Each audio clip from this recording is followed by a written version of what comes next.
Jesús se convirtió en Hijo de Dios solo para tener simplemente un título y lo conozcamos como Hijo de Dios. ¿O Jesús realmente es Hijo de Dios por sustancia? Dicho de otra manera, Jesús se afilió o se hizo Hijo de Dios. Y esto significa que no lo era antes, sino que adoptó el título para cumplir un trabajo o un propósito. O Jesús es eternamente Hijo de Dios, incluso antes de nacer en este mundo. En otras palabras, ¿Jesús es Hijo de Dios solo para cumplir un propósito? ¿O es Hijo de Dios en su originalidad y autenticidad? O sea, que proviene del Padre. Estas preguntas son importantes dependiendo de cuál es nuestro propósito de hacer estas preguntas. Si mi propósito es colocarme en una posición, prefiero no hablar de este tema. Pero en realidad mi propósito es conocer a nuestro Dios, porque por las mismas palabras de Jesús, Él dijo, en esto consiste la vida eterna, que te conozcan a ti, el único Dios verdadero, y a Jesucristo, a quien tú has enviado. La pregunta ¿es importante conocer a Jesús si es Hijo de Dios antes de nacer en este mundo? ¿O si es hijos de Dios después de nacer en este mundo? Pregunto, ¿qué es lo que esperaban los judíos acerca del nacimiento del Mesías en Israel? O sea, ¿a quién estaban esperando? ¿A uno que iba a nacer como hijo de Dios o a alguien que ya era el Hijo de Dios y que iba a salvar a su pueblo? Yo sé que los judíos esperaban a un Mesías reinante políticamente hablando, que usará la fuerza, la violencia para hacer de la nación de Israel un pueblo reinante según como entendían o interpretaban las promesas de Dios. Pero en el sentido de quién era el Mesías. ¿Qué esperaban ellos? ¿Un Mesías simplemente hombre que se autoproclamara hijo de Dios? ¿O un Mesías realmente hijo de Dios en sustancia? Y de verdad que apareció cualquier cantidad de hombres en ese tiempo autoproclamándose ser el Mesías. Incluso algunos de ellos molestaban el imperio romano. La historia de los macabeos, los celotes. Incluso Simón, el discípulo de Jesús, era celote. Era de la secta de los celotes. Era la secta más violenta de los judíos. O sea, creían que el Mesías iba a utilizar ejército y fuerza, como si el gobierno de Dios fuese de tan falta de poder que deberían utilizar la fuerza o el recurso de la fuerza. Y aquí vemos la percepción de ellos acerca del carácter de Dios. Un carácter distorsionado y que Jesús viene a revelar perfectamente el carácter verdadero del Padre. Y por eso Jesús es el testigo fiel y verdadero. Pero me surge la pregunta, Jesús como hombre lo vemos recién en el Nuevo Testamento, vemos su vida, su ministerio y su obra de salvación. Y el Padre lo llama su amado Hijo, mi siervo, en el cual dice, pondré mi espíritu. La pregunta, ¿dónde estaba Jesús en el Antiguo Testamento? ¿Será que Jesús no aparece en el Antiguo Testamento? ¿Será que Jesús realiza una obra distinta y de repente en el plan de la salvación Él debería tomar un título o venir como hombre y hacerse llamar Hijo de Dios y salvar a su pueblo de sus pecados? ¿Esto será así? ¿O será que Jesús se le reconoce también en el Antiguo Testamento de alguna manera como Hijo de Dios sin aún ser o llegar a ser o tomar la naturaleza humana? Lo que sí deseo que tengamos siempre presente es que Jesús es Dios. Jesús es 100% Dios y Jesús es 100% hombre. No es 50% y 50%. Es completamente Dios porque es de la misma sustancia de su Padre, de Dios. Después de su encarnación, Jesús es Dios y antes de su encarnación siempre fue Dios. Ahora, yo no tengo todas las respuestas a muchas preguntas, incluso como estas. Mi deseo es que vayamos descubriendo en la Escritura y en el espíritu de profecía cómo es que Jesús es reconocido en el Antiguo Testamento. Primero, vamos a ver que en la Biblia, en el Nuevo Testamento, cuando se habla del Mesías, es imposible separar o hablar del Mesías sin hablar o relacionarlo con el Hijo de Dios. Veremos algunos ejemplos que tengo aquí. La mayoría están en el libro de San Juan. El primero que habla unas palabras es el apóstol Pedro, en Juan 6:69, que dice: y nosotros hemos creído y conocido que tú eres el Cristo, el Hijo de Dios viviente. Miren, son estas palabras de Pedro. Marta, la hermana de Lázaro, y María, dice unas palabras muy similares. Le dijo: sí, Señor, yo he creído que tú eres el Cristo, el Hijo de Dios, que has venido al mundo. Esto está en San Juan 11:27. Incluso en el versículo 28 habla de Jesús como maestro. Recordemos que en un tema anterior, la lluvia tardía es un instructor o un maestro de justicia. Vamos a ver ahora en el libro de San Mateo, el capítulo 26 y el versículo 63. Mas Jesús callaba. Entonces el sumo sacerdote le dijo: te conjuro por el Dios viviente, que nos digas si eres el Cristo, el Hijo de Dios. El propio Caifás, que era uno de los principales, o si no el principal de los sacerdotes del templo, reconoce la relación entre Mesías e Hijo de Dios. Ahora vamos a ver el ejemplo de Natanael, quien se convirtió en uno de los discípulos de Jesús. San Juan capítulo 1, versículo 48 y 49. Le dijo Natanael: ¿de dónde me conoces? Respondió Jesús y le dijo: antes que Felipe te llamara, cuando estabas debajo de la higuera, te vi. Respondiendo Natanael y le dijo: Rabí, o maestro, tú eres el Hijo de Dios, tú eres el Rey de Israel. Aquí Natanael relaciona rabí o maestro, y atención a esto, Jesús todavía no había empezado a enseñar abiertamente en este momento. Le fue revelado por el Espíritu a Natanael quién era Jesús. Y Natanael lo llama Rabí, Hijo de Dios, Rey de Israel. Si Jesús no fuera Dios, entonces yo estoy perdido, por la simple razón de que ningún hombre salva a ningún hombre. Dios salva al hombre, pero el hombre no puede salvar a ningún hombre. Es decir, somos salvos no solo por la humanidad de Cristo, sino por su divinidad. El pecado y la ira del hombre demandan sangre, pero no cualquier sangre, no sangre humana, sino la sangre del Hijo de Dios, la muerte del Hijo de Dios. Pero el Hijo de Dios, en su naturaleza divina, no puede morir, porque la divinidad no muere. Así que la divinidad tenía que vestirse, por así decirlo, de humanidad. Entonces, en Jesús, la divinidad y la humanidad se unen.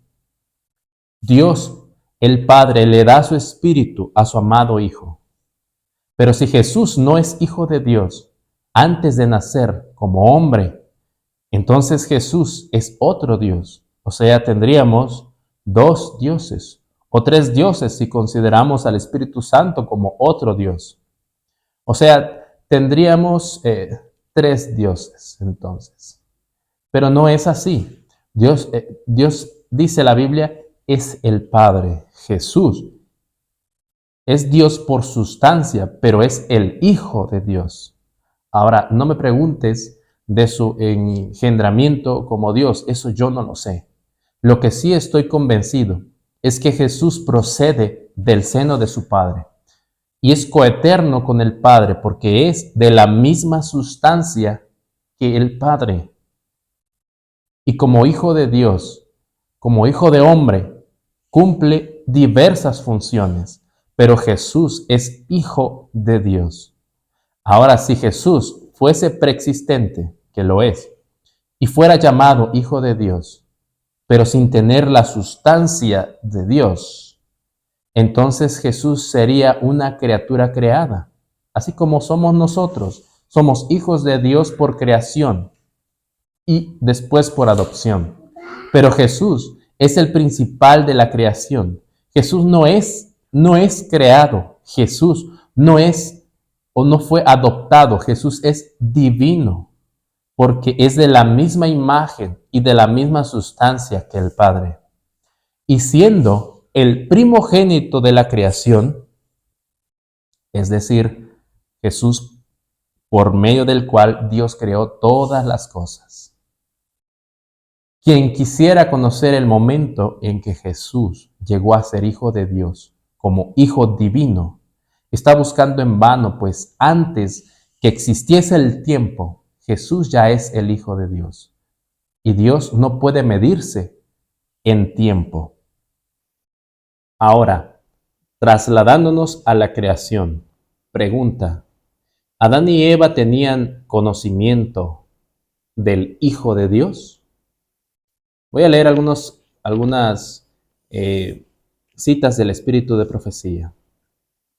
Voy a leer a continuación Historia de la Redención, página 22. Escuchen. Adán y Eva estaban encantados con las bellezas de su hogar edénico. Se deleitaban con los pequeños cantores que los rodeaban revestidos de brillante y primoroso plumaje, que gorgojeaban su melodía alegre y feliz. La santa pareja unía sus voces a las de ellos en armoniosos cantos de amor, alabanza y adoración. ¿A quién? Al Padre y a su Hijo. Por las muestras de amor que la rodeaban, reconocían el orden y la armonía de la creación que hablaban de un conocimiento y una sabiduría infinita. Continuamente descubrían en su edénica morada alguna nueva belleza, alguna gloria adicional que henchía sus corazones de un amor más profundo y arrancaba de sus labios expresiones de gratitud y reverencia al Creador. Adán y Eva tenían conocimiento de su Creador y de quién había creado las cosas a su alrededor, y alababan al Padre y al Hijo de Dios. Historia de la Redención, página 29. Se decidió en el Consejo del Cielo enviar ángeles para advertir a Adán que estaban en peligro por la presencia del enemigo. 2 ángeles se apresuraron a visitar a nuestros primeros padres. La santa pareja los recibió con inocente alegría, expresando su gratitud al Creador por haberlos rodeado con tal profusión de su bondad. Podían gozar de todo lo amable y atractivo, y todo parecía adaptarse sabiamente a sus necesidades. Y lo que estimaban por sobre otra bendición era, atención, dice, su relación con el Hijo de Dios y los ángeles celestiales, pues tenían tanto que contarles en cada visita en cuanto a las bellezas de la naturaleza que descubrían cada vez en el hermoso hogar edénico. Y tenían muchas preguntas que hacer acerca de muchas cosas que no podían comprender claramente. Muy bien, aquí vemos algo adicional. Aquí vemos que Adán y Eva no solamente tenían el conocimiento de quién era su Creador, sino que además tenían una relación con Él y con los ángeles. Y ellos sabían que Él era el Hijo de Dios. Ahora, escucha la siguiente cita. Patriarcas y Profetas, Página 52. Los ángeles celestiales explicaron más completamente a nuestros primeros padres el plan que había sido concebido para su redención. Se les aseguró a Adán y a su compañera que a pesar de su gran pecado no se les abandonaría a merced de Satanás. El Hijo de Dios había ofrecido expiar con su propia vida la transgresión de ellos. Se les otorgaría un tiempo de gracia y mediante el arrepentimiento y la fe en Cristo podrían llegar a ser de nuevo hijos de Dios. A Adán y a Eva, ahora después de su caída, tenían un conocimiento por medio de los ángeles de Dios, que el Hijo de Dios, su Creador, el cual ellos conocían, el cual era su Creador y convivían con Él, ellos le contaban cosas a su Creador de la naturaleza, de la creación. Era su amigo. Ahora Él haría expiación entre ellos y Dios para ser de nuevos hijos de Dios por adopción. Seguimos Patriarcas y Profetas, página 52. El sacrificio exigido por su transgresión reveló a Adán y a Eva el carácter sagrado de la ley de Dios y comprendieron mejor que nunca la culpa del pecado y sus resultados horrorosos. En medio de su remordimiento y angustia, pidieron que la pena no cayese sobre aquel cuyo amor había sido la fuente de todo su regocijo, que más bien cayera sobre ellos y su descendencia. Se les dijo que como la ley de Jehová es el fundamento de su gobierno en el cielo y en la tierra, ni aun la vida de un ángel podría aceptarse como sacrificio por la transgresión de ellos. Ninguno de sus preceptos podía abolirse o cambiarse para ajustarse al hombre en su condición caída. Pero el Hijo de Dios que había creado al hombre podía expiar su falta. ¿Quién? El Hijo de Dios que había creado al hombre podía expiar su falta. Así como la transgresión de Adán había traído desgracia y muerte, ahora el sacrificio de Cristo traería vida e inmortalidad. Después de la caída, Dios entregó a Adán un sistema de sacrificio, el cual fue diseñado por el mismo Cristo, tipificando al Salvador que había de venir. Patriarcas y Profetas, página 54. Sacrificio de animales fue ordenado por Dios para que fuese para el hombre un recuerdo perpetuo, un penitente reconocimiento de su pecado y una confesión de su fe en el Redentor prometido. Tenía por objeto manifestar a la raza caída la solemne verdad de que el pecado era lo que causaba la muerte. ¿Qué es lo que causaba la muerte? El pecado. Ahora tenían ese conocimiento. Sigue diciendo, para Adán, el ofrecimiento del primer sacrificio fue una ceremonia muy dolorosa. Tuvo que alzar la mano para quitar una vida que solo Dios podía dar. Por primera vez iba a presenciar la muerte y sabía que si hubiese sido obediente a Dios, no la habría conocido. El hombre ni las bestias. Mientras mataba a la inocente víctima, temblaba al pensar que su pecado haría derramar la sangre del Cordero Inmaculado de Dios. Esta escena le dio un sentido más profundo y vívido de la enormidad de su transgresión, que nada sino la muerte del querido Hijo de Dios podía expiar, y se admiró de la infinita bondad que daba semejante rescate para salvar a los culpables.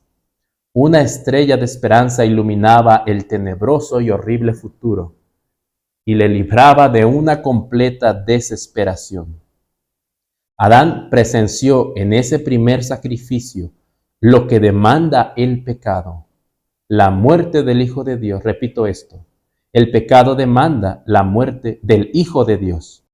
Por eso, solo el Hijo de Dios podía expiar. Solo un hijo podía hacer ese sacrificio suficiente para darnos un brillo de esperanza. El sacrificio de un ángel no sería suficiente. El pecado se originó en el corazón de un ser que quiso ser igual a Dios, ocupar el lugar del Hijo de Dios, y en eso se originó un odio satánico contra el Hijo de Dios. Asimismo, en los hombres el pecado solo puede quedar satisfecho si la sangre del Hijo de Dios, que era derramada, por eso el Hijo de Dios tenía que velar su divinidad para que en representación clara y vívida ante los hombres podamos contemplar la cruz y ver la sangre derramada del Hijo de Dios y recibir el perdón ofrecido. Y ese mismo sistema de sacrificio fue transmitido de generación en generación. A Caín, a Abel, incluso el propio Enoc escuchó de los labios del propio Adán la historia de la caída y cómo fue ofrecido por amor el Hijo de Dios como redentor del mundo.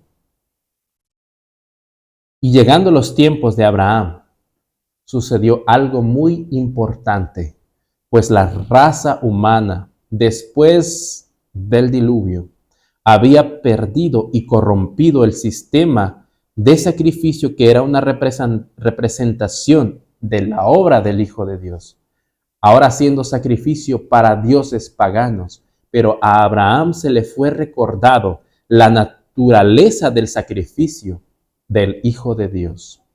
El deseado de todas las gentes, página 434.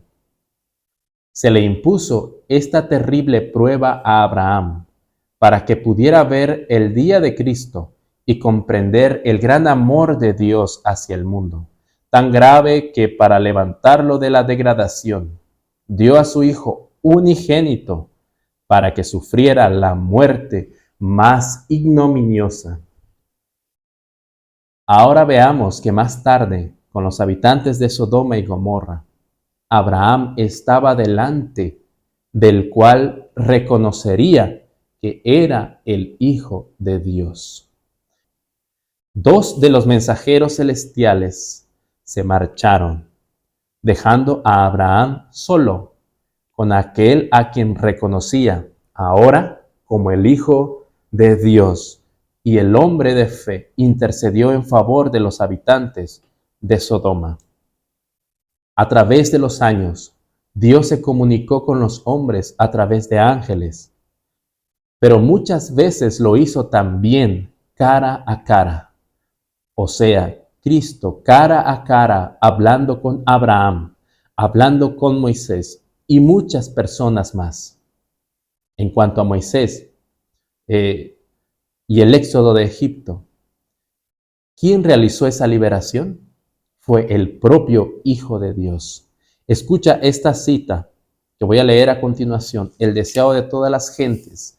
La dedicación de los primogénitos se remontaba a los primeros tiempos. Dios había prometido el primogénito del cielo para salvar al pecado. Este don debía ser reconocido en toda la familia por la consagración del primer hijo. Había de ser dedicado al sacerdocio como representante de Cristo entre los hombres. Así que la ley de presentar a los primogénitos era muy significativa, al par que conmemoraba el maravilloso libramiento de los hijos de Israel por el Señor. Prefiguraba una liberación mayor que realizaría el unigénito Hijo de Dios, así como la sangre rociada sobre los dinteles había salvado a los primogénitos de Israel. Tiene la sangre de Cristo poder para salvar al mundo. Podemos ver claramente a través de los patriarcas que era bien conocido el Evangelio del Hijo de Dios. Y por la instauración del sistema del santuario, que no era más que una sombra de la obra del Hijo de Dios, siempre se mantenía latente y constante a través del tiempo. No es hasta que se pervertía y se dañaban las figuras del santuario que se perdía de vista la escena o la esencia del Evangelio. Y hasta hoy día debemos velar y estudiar si hay velo delante de nuestros ojos acerca del significado del santuario y de la obra de la redención del Hijo de Dios. Ahora, cuando Israel se encontraba en el desierto, ¿recuerdan la experiencia en el desierto? La serpiente que fue levantada también recordaba la obra del Hijo. El pueblo de Israel bien sabía que en aquella semblanza de serpiente no había virtud sanadora.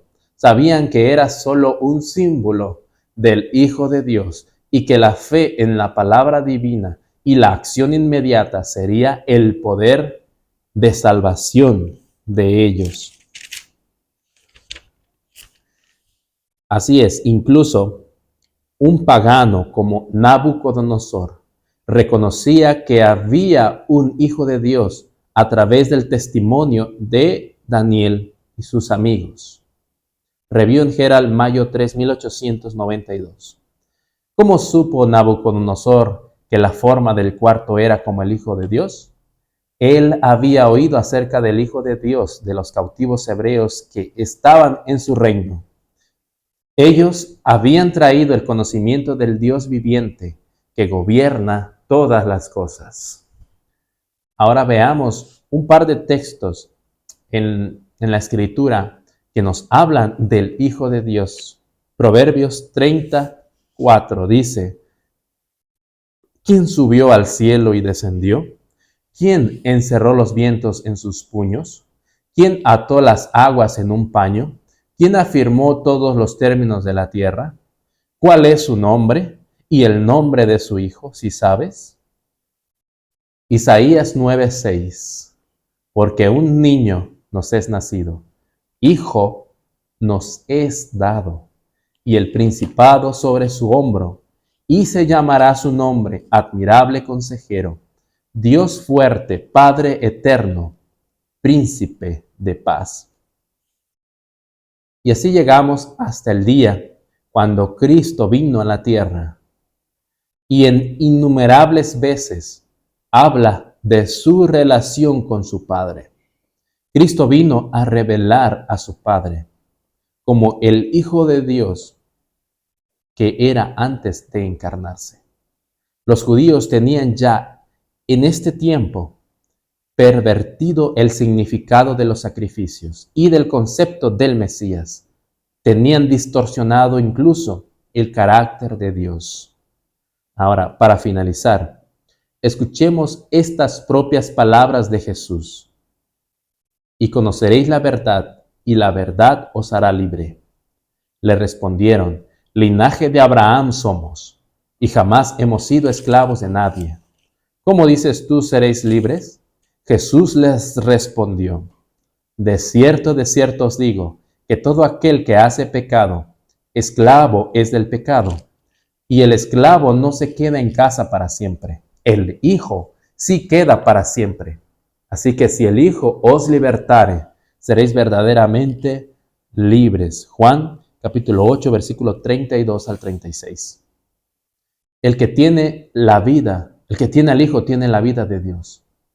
Que sean tuyas las palabras que dijo en su momento Pedro, Natanael, Marta: tú eres Cristo, el Hijo de Dios. Y Cristo es nuestro Dios, nuestro Salvador y nuestro amigo más cercano que un hermano.